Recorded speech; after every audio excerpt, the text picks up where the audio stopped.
the culture of tithing. When you are giving your tithe, because there are things that when you practice them, you violate the law of tithing. First one is when you don't give your tithe. The second, there are people who are not consistent with the tithing, or give tithe when they are skipping. Kama wanaruka ile kamba. Hii mwenzi anaruka na landi wa sita, anatoka wa sita anaenda December na anatembea. The third group, they give in a portion. They don't give tithe as a whole. Tithe is a sacrifice. Why people struggle so much with the tithing?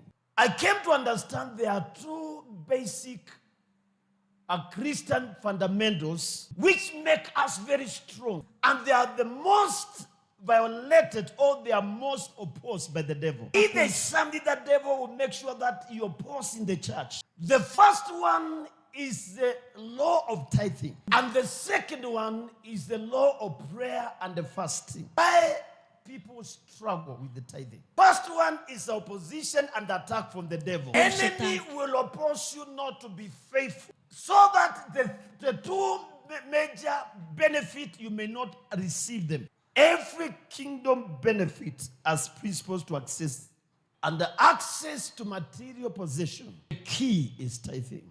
The second one believers struggle with the tithe is what we call lack of maturity. In the church, we have many spiritual babies more than mature people in the church.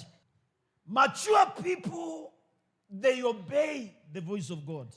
Let me tell you the truth. Ukitaka kujua mtoto, tuite mtoto mmoja hapa tumpatie mkate ama keki na mwambie nimekupatia, nikatie. Atakukatia? Atasema ni yangu. Wao ndio watoto wako kanisani. Mungu anampatia baraka sarali, na immediately akipata anafanyanga hivyo, hapana ni yangu. Kwa sababu ni mtoto, spiritual baby. Mkono huu ameshika inaitwa nini? Mnyonyo. Na hapo chini amefungwa diaper kwa sababu ni mtoto, anakataa. Na wewe unakataa kumpatia Mungu ambao anaweza tunza hiyo, na unaifanya hivyo, inachukuliwa nyuma na kisirani. The reason why you are not tithing is because although you are 20 years in church, you are still spiritual baby. The third thing why people struggle with giving is the lack of trusting in the Lord, fully trusting the Lord. We should trust the Lord fully for our provision.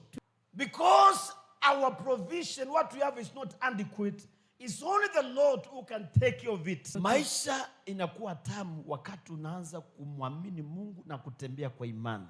We are called not to walk by sight, but to walk by faith. Fourth reason why people don't tithe and they struggle to tithe is a pointer of a strong inward struggle with sin. Wakati ambao unajipatiane fully kwa Mungu, ni ngumu sana kumpatia kila kitu yote. Where your heart is where your treasure inaenda. The last thing why people struggle with the tithe is what we call now lack of understanding how to honor the Lord. Look here, there are only two ways that God has commanded us to honor Him. One, through our lifestyle, how you use your body.